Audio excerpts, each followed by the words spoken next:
इसमें आप सबका हार्दिक स्वागत है, अभिनंदन है। मैं पिछले वीडियो में आपको बताया था कि किस तरह से हम तैयारी करेंगे, कौन कौन चीज़ का हम लोग उपाय करें और ध्यान दें जिससे हमारा वो प्राप्तांक है 80% से ऊपर हो जाए।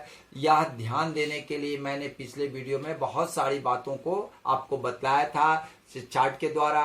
दूसरी बात, मैं अब उसमें से कुछ जो विषय छूट गए थे उसको मैं चर्चा करते हुए कौन बुक्स पढ़ेंगे। मेरा दावा है कि मात्र 4 पुस्तकों को अगर आप पढ़ लेते हैं और आप 30 टॉपिक्स को कवर कर लेते हैं तो आप निश्चित ही मोर देन 85% मार्क्स आप लाएंगे। 80 नहीं, 85% से अधिक, क्योंकि भूगोल में 80 और 85% लाना बहुत ही आसान काम है। केवल मेरी बातों पर आप अमल करेंगे, आप खुद ध्यान देंगे तो ये मिलेगा। मैं फिर से आगे बढ़ रहा हूं, जो पिछले वीडियो में मैं चर्चा नहीं कर पाया था उनको चर्चा करते हुए पुस्तकों पर आ रहा हूं। मैं आपको यहाँ पर बता रहा हूं कि विषय वस्तु को समझ, विषय वस्तु की समझ, कंसेप्ट जिसको हम लोग कहते हैं स्पष्ट क्रिस्टल की तरह। मैं ये कह रहा हूं कि भूगोल में सभी विषय वस्तु का एकदम स्पष्ट आपको समझ में होनी चाहिए और इसमें हम लोगों का बहुत ही मुख्य भूमिका रहेगी। मैं आपको एकदम टिप ऑफ द टंग कर देंगे। चाहे वह 20 वर्ष के बाद भी कोई पूछेगा तो आप आराम से बता सकते हैं। इतना आसान और वैज्ञानिक है। कुछ ध्यान देने वाली बातें हैं, उसको ध्यान देंगे तो निश्चित ही आपको, हम कहते हैं 85% से अधिक प्राप्तांक लाएंगे। बस कंसेप्ट होना चाहिए, क्योंकि आजकल जो बीपीएससी जो प्रश्न पूछते हैं जिसमें आपको 64वीं का ही प्रश्न को आप देखेंगे, एकदम समझ पर आधारित होता है, कंसेप्ट पर आधारित होता है। और ये चीज आप ध्यान रखेंगे, अगर समझ हो गई है, कंसेप्ट हो गई, तो किसी तरह की प्रश्न, चाहे वह उल्टा पूछे, चाहे सुल्टा पूछे, चाहे बीच से पूछे, चाहे शुरू से पूछे, आप जवाब देंगे ही। मैं फिर आगे बढ़ रहा हूं, मुख्य बातों पर संकेंद्रण करना। मैं फिर से आपको कह रहा हूं कि बातों को इलेबोरेशन नहीं करना है, संक्षेप मुख्य बातों पर संकेंद्रण अगर आपको करते हैं, कंसंट्रेट आप करते हैं तो निश्चित ही आपको सफलता मिलेगी। नेक्स्ट हम आते हैं, सामान्य अध्ययन में भी 25% का सहयोग। भूगोल विषय का अगर मुख्य परीक्षा के लिए आप तैयारी कर रहे हैं और 65वीं में पीटी परीक्षा के बाद आप भूगोल परीक्षा का जो आपने सब्जेक्ट सिलेक्ट किया है वह बहुत ही अच्छा सिलेक्शन है आपका। इसीलिए क्योंकि आपको 25% सहयोग आपको भूगोल से आपको मिलेगा। जीएस में, जीएस यहाँ 600 नंबर का है, 300 का भूगोल है, यह सभी को मालूम है। और 600 में आपको बता रहे हैं, 600 को अगर 4 भाग करते हैं तो 150, 150, 150, 150 मीन्स 25% का योगदान यह निश्चित ही करता है। जिसमें 25% में सबसे अधिक जो है भारतीय इतिहास है। दूसरा आपका भूगोल 25% करता है जीएस में, और 25% में आपका संविधान अर्थशास्त्र विज्ञान। आपको ये समझिए कि 5% संविधान, 5% अर्थशास्त्र, रेस्ट विज्ञान और प्रौद्योगिकी सब मिला करके 25%, मीन्स 15% विज्ञान और प्रौद्योगिकी, 10% में संविधान और अर्थशास्त्र के प्रश्न रहते हैं। फिर मैं आ रहा हूं आपको भूगोल पर, तो मैं चर्चा कर दिया कि 25% प्रश्न भूगोल से आते हैं मुख्य परीक्षा में। अब आता है 25% समसामयिकी है और कुछ मिसलेनियस प्रश्न होते हैं, उसको आपको पूछेंगे। तो आपको देखिए एडवांटेज अन्य विषयों वाले से यह एडवांटेज मिल गया। भूगोल आप रखे हैं तो 25% के आपको यहाँ पर हमने 25% है, 25% का एब्सोल्यूट अन्य विद्यार्थियों, अन्य विषय के विद्यार्थियों से आपको 25% नंबर आपको अधिक आ रहा है। मीन्स 600 में आपको 25% की सिक्योरिटी या भूगोल दे रहा है। तो यह बहुत बड़ी उपलब्धि आपके लिए हो जाएगा। मैं आ रहा हूं अब पुस्तकों पर। पुस्तकों की तो लंबी फहरिस्त है, बहुत लंबी फहरिस्त है। कम से कम कोई भी, अगर आप शिक्षक के पास जाएंगे, कोई सीनियर के पास जाएंगे और अन्य बहुत सारे गाइड देने वाले लोग हैं, वो सभी कहेंगे कि 20 किताब से कम आपसे नहीं काम चलेगा भूगोल में। मैं आपको दावा करता हूं, और उसे आप पुस्तक खरीद सकते हैं, रख सकते हैं, एक शौकिया के तौर पर रख सकते हैं। लेकिन मैं एक बार बार कहूंगा, उतनी किताबों को जो हम देखने में समय लगाएंगे, समझने में जो समय लगाएंगे, हम एक ही पुस्तक को, जो स्टैंडर्ड पुस्तक है, जो काफी उपयोगी पुस्तक है, समग्र विषय वस्तु को सम्मिलित किए हुए है और समग्र विषय वस्तु पर चर्चा और परिचर्चा किए हुए हैं, तो वैसे भी पुस्तकों को आपको लेना पड़ेगा, जिसमें आपको सबसे पहला जो है भूगोल डी.आर. खुल्लर की, डी.आर. खुल्लर की पुस्तक आपको बहुत ही अच्छी पुस्तक है, जिसमें ये चारों जो आपके सिलेबस है, 4 पन्ने जो हमने दिया है, 2 खंड है, ठीक है ना, 2 खंड का भी कई उपभाग है जिसकी हम चर्चा करेंगे आपको। उसमें डी.आर. खुल्लर आपको बहुत बढ़िया प्रेजेंटेशन है, उनकी प्रिंटिंग बहुत अच्छी है, शुद्धता बहुत अच्छी है और हर विषय वस्तु का समग्रता से उन्होंने चर्चा किया है। इसलिए एक किताब आपके लिए यह बहुत जरूरी है। दूसरी किताब है भारत का भूगोल, आर.सी. तिवारी का, जो इलाहाबाद, जो आप प्रयागराज कहलाता है, इलाहाबाद से निकलती है, भारत का भूगोल आर.सी. तिवारी का, वो बहुत ही अच्छी पुस्तक है भूगोल, खास करके आपको भारत के भूगोल के लिए। तीसरी किताब है भौगोलिक चिंतन और मानव भूगोल, माजिद हुसैन साहब की जो पुस्तक है वह बहुत ही अच्छी है, वो पुस्तक आप ले सकते हैं। उसके बाद है आर्थिक, मानव और सामाजिक भूगोल है, मेड सिंपल, रूपा कंपनी का, वो भी बहुत अच्छी किताब है। ये 4 पुस्तकों अगर आप खरीद लेते हैं तो आपको कोई दिक्कत नहीं अन्य पुस्तकों खरीदने का। वैसे अगर आप हमसे संपर्क करना चाहते हैं, मेरा प्रणति IAS चैनल से अगर संपर्क करना चाहते हैं, तो मैं आपको सारी PDF आपको दे सकता हूं, आपको आपके पास कराने की पूरी गारंटी दे सकता हूं। ऐसा हमारा अपना मानना है, ऐसा हम लोगों का विचार है। और ऐसे हमारे विद्यार्थी जो है, पिछले साल भी मैंने पढ़ाया, जिसमें से हमने 25 लड़के को पढ़ाया, 20 लड़के अच्छे मार्क्स लाए, उत्तीर्ण हुए।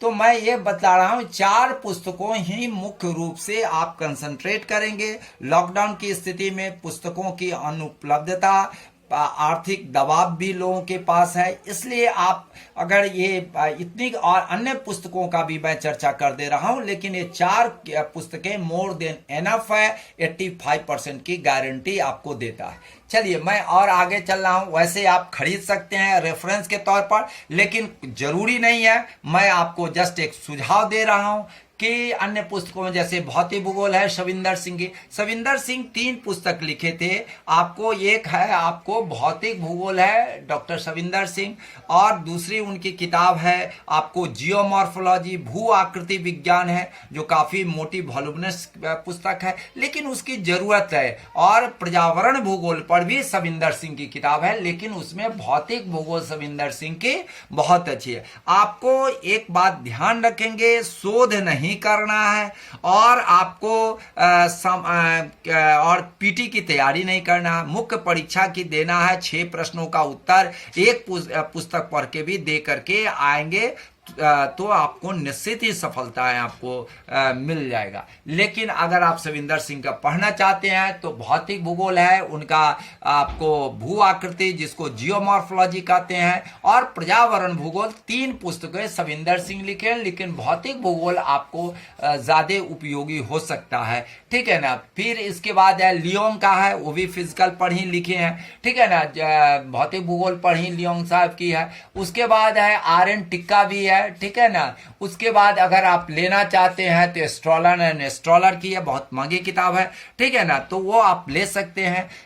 लेकिन ये सब की जरूरत नहीं है, मैं जस्ट एक आपको लिस्ट दे रहा हूं, चर्चा कर दे रहा हूं। आपकी ये एक किताब डी.आर. खुल्लर की किताब जो है मोर देन एनफ है, ठीक है ना। फिर मैं आता हूं मौसम भूगोल। मौसम भूगोल है जिसको हम लोग क्लाइमेटोलॉजी कहते हैं। डीएस लाल की किताब जो है बहुत अच्छी किताब है। और उसके बाद है आपको सागरीय भूगोल, शर्मा एंड बैताल की है। डीएस लाल की एक ये दोनों को मिला के डीएस लाल ने लिखा है एक पुस्तक है जिसमें मौसम भूगोल और सागरीय भूगोल मिल करके लिखा गया है। वो भी किताब अगर आप लेना ही चाहते हैं तो वो किताब ले लेंगे तो ये दोनों को कवर कर लेगा।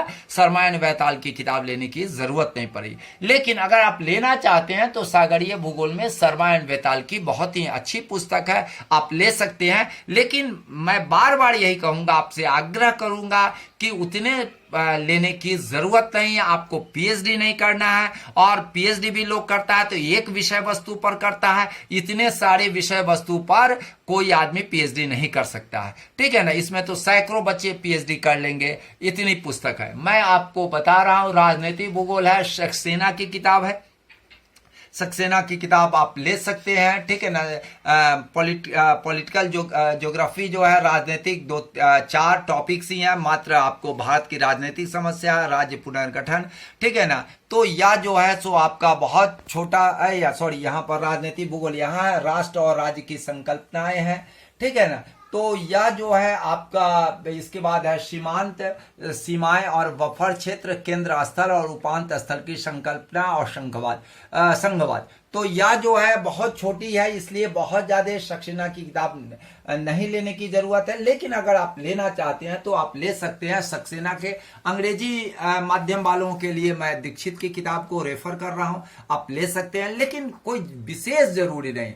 चलिए, औद्योगिक भूगोल है, कृषि औद्योगिक भूगोल और कृषि भूगोल है, प्रमीला कुमार की है, ये अच्छी पुस्तक है। जनसंख्या भूगोल चंदना का बहुत ही बढ़िया पुस्तक है, और जनसंख्या से संबंधित 3 टॉपिक्स कवर करता है। विश्व के जनसंख्या के संदर्भ में, भारत के जनसंख्या के संदर्भ में, और आपको बिहार के जनसंख्या के संदर्भ में प्रश्न रहेंगे। तो उसे एक प्रश्न आना ही है, चाहे भारतीय संदर्भ हो, चाहे बिहार का संदर्भ हो, चाहे विश्व के संदर्भ है।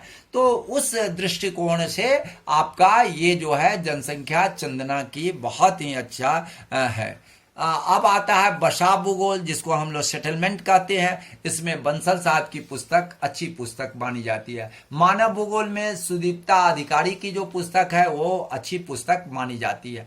तो आपको मैं बतला रहा हूं कि इस पुस्तकों, ये मुख्य 4 पुस्तक आप लेंगे, 4 पुस्तक ही आपके लिए काफी है। अगर लेना ही है तो आपको ले सकते हैं। अगर ले सकते हैं तो चंदना की पुस्तक आप ले सकते हैं, और बसा भूगोल बंसल की ले सकते हैं, ठीक है ना। और आपको अन्य पुस्तकों की मुझे लगता नहीं है कि जरूरी है। सक्सेना का बहुत छोटा टॉपिक है, राजनीतिक भूगोल से संबंधित बहुत छोटा टॉपिक है, और आपको बसा भूगोल में भी बहुत ज्यादा नहीं है, लेकिन बसा भूगोल से पूछता है, ठीक है। और एक चंदना की पुस्तक अच्छी है, छोटी ही सी पुस्तक है, बहुत मोटी भी नहीं है। चंदना का क्योंकि 3 संदर्भ में पूछता है, विश्व, भारत और बिहार के संदर्भ में, तो उसकी आपको ध्यान रखना पड़ेगा, और ये पुस्तक ले सकते हैं। लेकिन आपको अगर हम फर्स्ट चॉइस में कहते हैं, सेकेंड चॉइस में कहते हैं, थर्ड चॉइस, फोर्थ और फिफ्थ, 5 चॉइस अगर लेना हो तो यही 5 आप लेंगे। 1 2 3 4 भूगोल डीआर खुल्लर, भारत का भूगोल आरसी तिवारी, भौगोलिक चिंतन और मानव भूगोल माजिद हुसैन, आर्थिक मानव सामाजिक भूगोल मेट सिंपल रूपा एंड कंपनी का है। ये 4 पुस्तकें ही मोर देन एनफ है। लेकिन सहयोग में मैंने इस पुस्तकों की एक लिस्ट, एक फेहरिस्त दे दिया है। आपको जैसा उचित समझे आप कर सकते हैं। मैं एक बात बता रहा हूं कि यह जो सिलेबस है, ये प्रथम पेज है, द्वितीय यहाँ है, तृतीय यहाँ है, प्रथम पेज यहाँ है, द्वितीय यहाँ है, तृतीय पेज यहाँ है, चतुर्थ यहाँ। मैं बड़े अक्षरों में करने के लिए 4 पन्ना है, लेकिन 1 पन्ना भी ये पूरे मामला पूरे प्रिंट में आ जाएगा 1 पन्ना में। और भूगोल का जो सिलेबस है बहुत ही संक्षिप्त है और बहुत ही अच्छा है। एक आप ध्यान रखेंगे, एकदम ध्यान रखेंगे, मैं बार बार आप लोगों से आग्रह करूंगा कि एक प्रश्न जो है सो एकदम समझिए क्वेश्चन आउट है। ये पूछते ही हैं, चाहे आपको समस्याएं जरूर पूछी जाती है, चाहे बिहार की से संदर्भित समस्याएं हैं, चाहे आपको या विश्व के संदर्भ में समस्याएं, या चाहे आपको भारत के संदर्भ में। जैसे मैं आपको यहाँ चला रहा हूँ विश्व पारिस्थितिक असंतुलन और उससे संबंधित समस्याएं हैं, ठीक है ना। उसके बाद आपको आता विश्व की जनसंख्या की समस्याएं हैं, फिर मैं आपको बस्ती भूगोल विश्व में नगरीय वृद्धि की समस्याएं हैं, फिर आपको इधर आ जाइए, आपको यहाँ पर भारत में नगरीय विकास और उनकी समस्याएं हैं, और भारत में विकास से संबंधित क्षेत्रीय असमानताएं हैं, भारत में राजनीतिक समस्याएं हैं, कृषि का प्रतिरूप, सूखा और बाढ़ग्रस्त क्षेत्रों की समस्या और समाधान है, बिहार की जनसंख्या की समस्या है, जनजातीय समस्या और समाधान है, और इधर आ जाते हैं आदिवासी क्षेत्र और समस्याएं हैं, जनसंख्या वितरण और सघनता वृद्धि, जनसंख्या की समस्याएं हैं, और इधर है आपका विश्व की आर्थिक विकास मापन समस्याएं हैं, विश्व की ऊर्जा संकट से संबंधित समस्याएं, फिर विश्व संसाधन और उसका वितरण और विश्व समस्याएं। समस्याओं को अगर आप ध्यान रखेंगे तो समस्याओं में खास करके जनसंख्या से संबंधित समस्याएं, मैं बार बार कह रहा हूं कि मानव भूगोल में विश्व जनसंख्या से संबंधित समस्याएं,